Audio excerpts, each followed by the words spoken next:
feel like there could be a smarter course of action. Stop it, this man. I actually can't, that makes me want to cry. Ill-advised use of staple guns.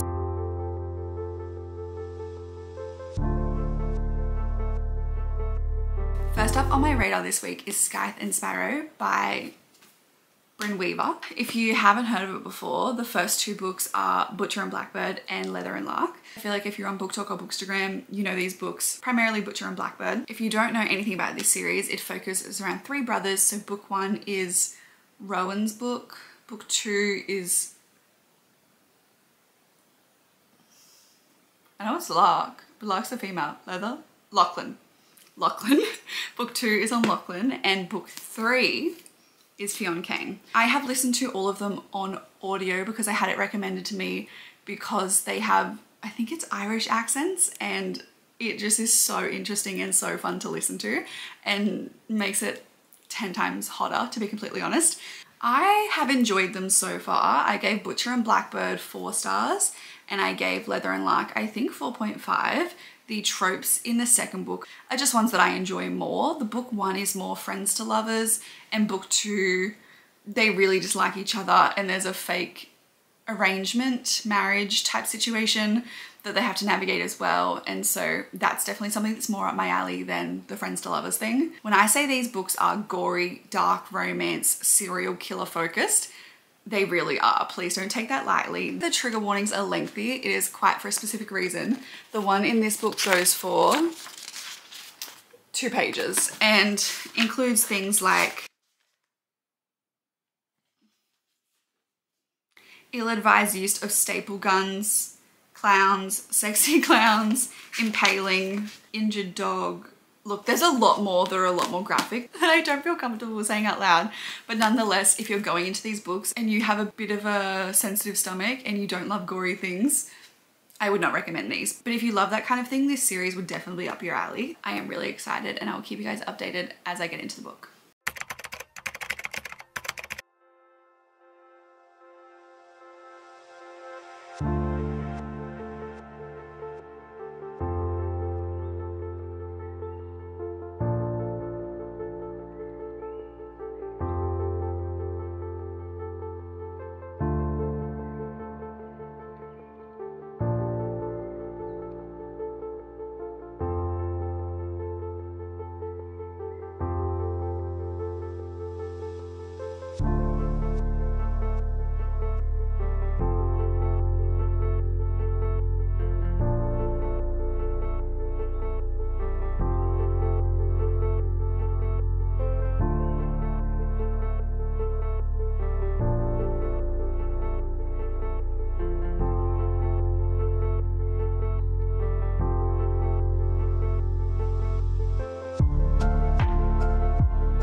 around 50% into Scythe and Sparrow, and I thought I would give you guys a little bit of an update. Honestly, I'm feeling pretty neutral about it. I don't love the tropes that are in this book, unfortunately. The sort of friends to lovers dynamic is just not my favorite. If you love the caring, sensitive, male main character that's broody and strong on the outside but on the inside is super soft and gentle and caring, then you'll love this book. So far what we know about Fionn Kane is that he's a doctor who couldn't resist from helping our main character Rose when she hurt her leg, and he also crochets. Not only does he crochet just on his own, he is part of a crochet club with ladies in the town. So if that is your cup of tea, you would love this book. Essentially what happens at the start of the book is our female main character finds herself in a situation where she's injured, and Fionn Kane happens to find her and sort of helps her to the hospital, gets an ambulance, but he's also a doctor, so he stays with her and just for some reason not takes pity on her but just empathizes with her and really wants to make sure she's okay. In a really weird turn of events, invites her to stay in his home so that he can take care of her because she wouldn't be able to do it on her own and she has no family. That kind of concept is weirding me out. Like, you're gonna go and stay in a strange man's home that you've never met before just because you're injured. I feel like there could be a smarter course of action, but I understand that logic kind of goes out the window in some romance books, so I think because of that I'm just not connecting as much. I don't necessarily care that much about our characters yet, but I do think it's really fun. I think their dynamic is really good. She's very fiery and sarcastic, which she definitely keeps him on his toes, and I like that dynamic, so that's really fun. It's kind of giving 3-star energy where I'm not complaining, it's not bad, having a good time, but once I finish the book I probably won't think about the characters again. I'm kind of glad it's the last book in the series because I don't know if I would really want to read a fourth. I have a bit of work I need to do this afternoon, so I'll probably listen to it while I'm doing that and kind of just try and pump it out, because the next book I have that I want to read in this video is very, very high on my TBR, and I'm so excited to read because it's one of my favorite authors. So I'll probably try speed through Scythe and Sparrow this afternoon so that I can get to the next book even quicker.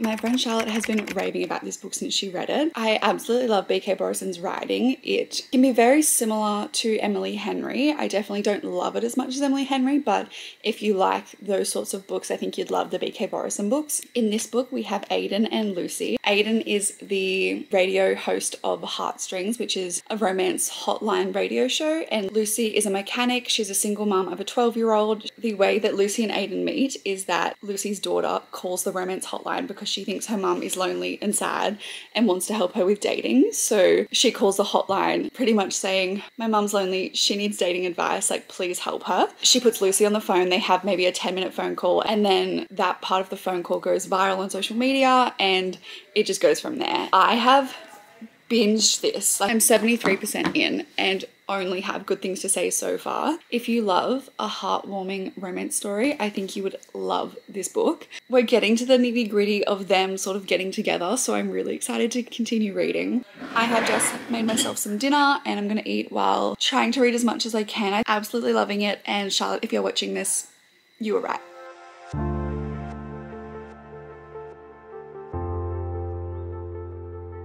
I'm just so obsessed. Like, I've only just read 2 paragraphs and I'm already just so obsessed. I love them so much. Aiden's car just broke down and they live in a pretty small town in Baltimore, and he calls a mechanic to come fix his car, and lo and behold, it's Lucy. Oh, I just love it.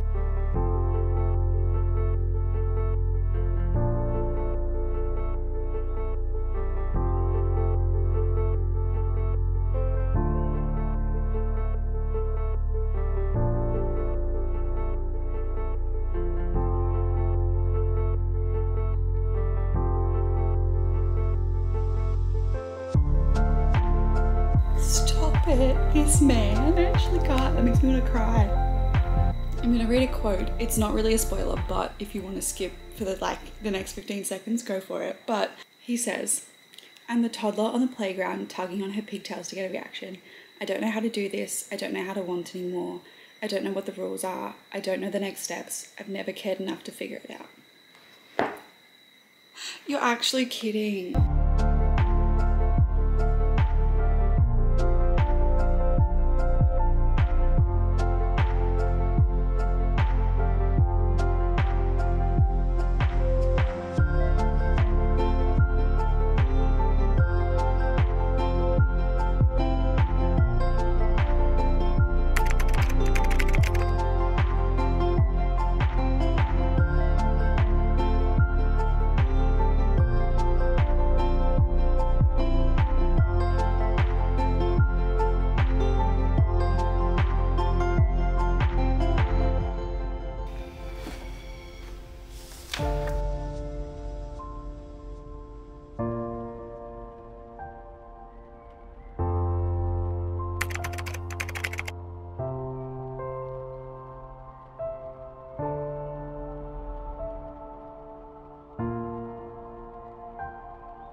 just gotten to the point in this book where one party has suggested an arranged marriage, a bit of a marriage of convenience, and I love it. Like, I knew this was a marriage of convenience book, but I wasn't sure why it was going to be necessary, but I know why it's necessary now, and I'm absolutely obsessed.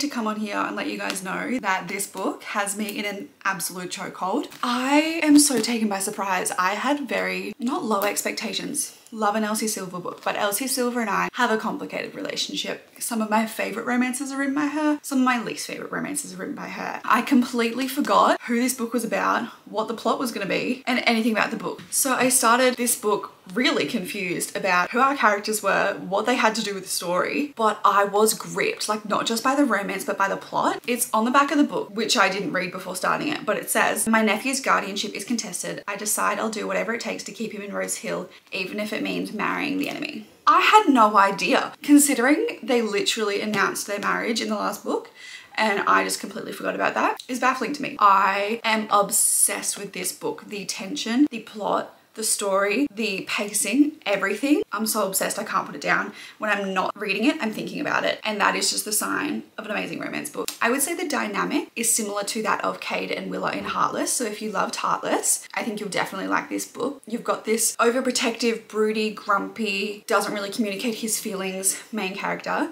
And then you've got a feisty, independent, young, calls him on his shit female main character. When you add in this extra dynamic of there's a kid that both of these people care very strongly about, and there is high stakes around the primary care of this child and what they're going to do. I will say there is a bit of miscommunication at the start of the book, which was sort of frustrating at the time, but I think it was also just really realistic based on their situation and their circumstances, and made me want to keep reading because I could not wait to read about when they finally started to unravel the pieces and understand where each other was coming from, because it's dual point of view. You could see their inner thoughts, you understood where they were coming from, but you know the other person has no idea what's going on. I was just on the edge of my seat waiting for those little moments where they finally spoke to each other. I think I'm around 40% in, and I just don't want to put it down. I cannot wait to keep reading tonight. I'll keep you guys updated, but I have no doubts that I'm going to fly through the latter half of this book.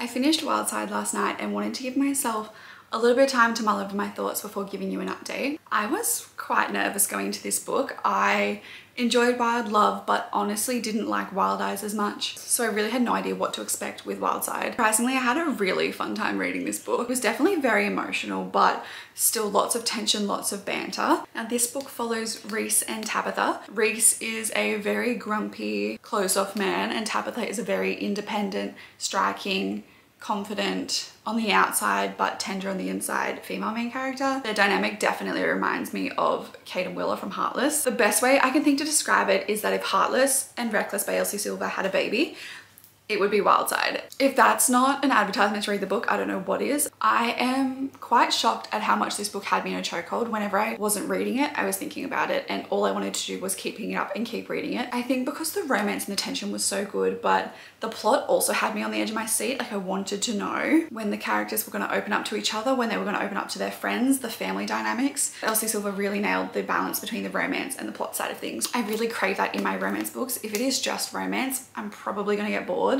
and I'm just not as invested in their story. But I think if you include a bit of plot into it, you're just going to be a lot more invested. I think my overall rating is going to be 4.5 stars. It definitely had aspects of 5-star feeling as I was reading it, but just by the end of the book, I don't know, there were certain parts of it that just didn't give me that 5-star feeling, and I'm trying to be a little more reserved with my 5 stars this year, so I think I'm happy with a 4.5. And also just the found family aspect that Chestnut Springs has. One of the main things I love about Chestnut Springs is the found family aspect. I think we're starting to get that with the Rose Hill series. To feel that in a series, you kind of have to get to the 2nd or 3rd book in order to meet a bunch of the characters, and I definitely feel like in Wildside we had that there. It made it really fun to have a group of people that you were just familiar with, that were loyal to each other, that relied on each other, and I just thought that part of it was really wholesome. There's a couple of tropes in this book I don't love, primarily the age gap, but next up on my radar is It's a Love Story by Annabelle Monaghan. This is the arc that comes out in May of her newest release. Annabelle Monaghan's books tend to be a little hit or miss for me. Read Noragos off script, didn't really like it. but then I read Summer Romance and absolutely loved it. I'll probably try and get into it later today, but her books are typically very bingeable. They're normally quite short, very easy to read, so I'm hoping I'll be able to fly through this one.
I got around 35% into It's a Love Story last night by Annabelle Monaghan, and I have some thoughts. I currently don't feel very invested in the plot, the characters, or the romance, which is really unfortunate. I think by a third into the book, I should at least care what's going to happen to them. So my gut is telling me that I want to DNF it. I'm buddy reading it with a few friends, so I do want to at least give it another shot. And they said that around 60% it gets better. So I'm going to try push through to get to that point and see how I feel. And if I still feel the same way, then I might DNF it. I don't really know how to describe what I'm not liking about it, but I just don't feel invested in the characters. There's currently not a lot about the plot that's gripping me, so I'm just not that interested. This book follows Jane, a screenwriter writing scripts for movies, and Dan, a professional photographer, and they're kind of working on the same project and figuring out a way to get the company to fund the project. And so they have to go to this festival to find this singer who Jane used to work with when they were kids and try and convince him to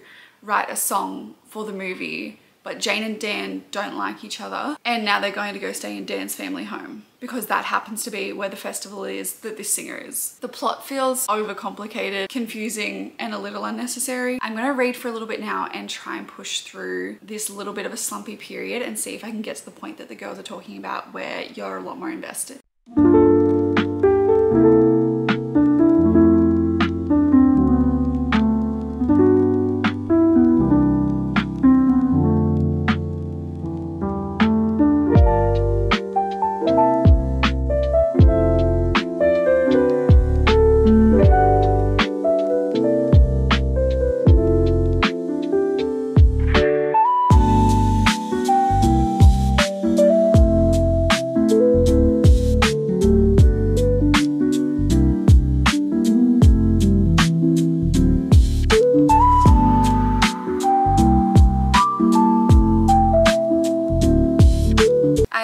The sad decision to DNF It's a Love Story by Annabelle Monaghan. I don't know what it is. I really tried, but I could not connect with the characters, and I just found myself getting bored or finding it a little too cheesy.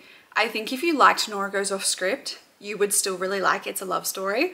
But personally, I gave Nora Goes Off Script 2.5 stars. Unfortunately, I have decided to DNF. I thought I'd do a bit of a quick wrap up again of my feelings about each of the books I read in the video and give you a rating so that we can focus on all the good. So first up in this video, we finished Scythe and Sparrow. I think I gave this one 3 stars. It was fun, and I'm really happy to be finished this series and to have that completed, but I probably won't think about it much again. Definitely for the kind of people that love the friends to lovers and caretaking tropes. Next up, we have none other than First Time Caller, and this was probably the easiest 5 stars I've given in a really long time.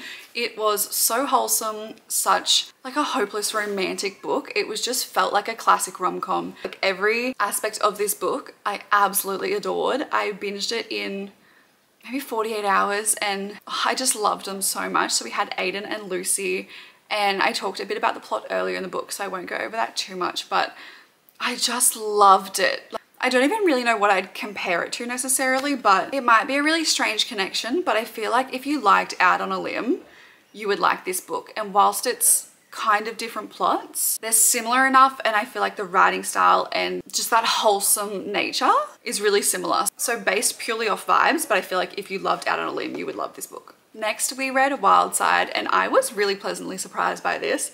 Elsie Silver, again, tends to be hit or miss for me. So I've given some of her books 5 stars, and some of my favorite romance books like Reckless and Heartless in the Chestnut Spring series. I don't really love the Gold Rush Ranch series, and I'm enjoying the Rose Hill series, but this was definitely my favorite out of the 3. So in this book, we had Reese and Tabitha. Tabitha lives in Rose Hill and is friends with the girls that are in book 1 and 2. And Reese is a bit of an outsider and then enters their friendship group based off the circumstances that they find themselves in. I talked about the plot a little bit earlier, but I just really loved it because I loved the romance, I loved the tension, and I loved the way that it was done and the pacing of the whole book. I also just really loved the plot. It was really interesting and a different take of romance book of something that I've really never seen before. The general concept of the book is that Tabitha's sister passes away and she has a son who's 2 or 3, and then she names in her will Reese as primary custody, but obviously her sister is like, no, that's my nephew. And then so it starts out as this custody battle, and they kind of hate each other at the start because they want different things, and then it goes from there. And so it's just felt really fresh in a way. Okay, it says it on the back of the book, so it's not a spoiler, but it turns into marriage of convenience situation, which I absolutely love, because then you just have the forced proximity, the confused feelings, the not knowing what the other person's thinking, the realization of like, this isn't fake anymore and we're actually falling in love. And I always really love that aspect of it. The typical lines of like, that's my wife, always hit so hard, and hit really hard in this book. So I ate it up, I binged it, I loved it, and I think I'm landing on like a 4.5 stars. If you love those kinds of tropes, like the marriage of convenience, I think this is like, I've said it before, but it's definitely a blend of like Heartless and Reckless. I don't think it tops either of those books for me, but it has aspects of both of them that I absolutely love. And so I think I'm gonna place this as my 3rd ranked Elsie Silver book. I've got most of them here, but my top is Reckless. No one's ever gonna beat Reckless. Elsie Silver would have to pull something out of a rabbit hat to beat how I feel about Reckless. And then second being Heartless. And then I think we're putting this one in at 3rd, which is really exciting. I just absolutely loved it. I think after having 2 really amazing romance reads of First Time Caller and Wild Side, going into It's a Love Story, I kind of just set myself up for failure. I just don't want to be sitting around reading a book if I'm not enjoying it. And I am very big on the DNF. Like, if you are not enjoying a book, don't continue reading it. There are so many books in this world, and there are so many books out there, and there's constantly new releases coming from my favorite authors and new recommendations out there on BookTok and Bookstagram, that if you're not enjoying a book, don't waste your time. Like, you do not need to finish it. Give it a go, but you don't need to force yourself to finish it. The next book you pick up could be your next 5-star read. And often the times that I've entered a reading slump is because I've tried to push through and read a book that I wasn't enjoying. And so whilst it's sad that I'm DNFing this book, I'm pretty happy with it, and I'm really excited to figure out what I'm going to read next. Thank you for watching, and I will see you guys next time. Bye.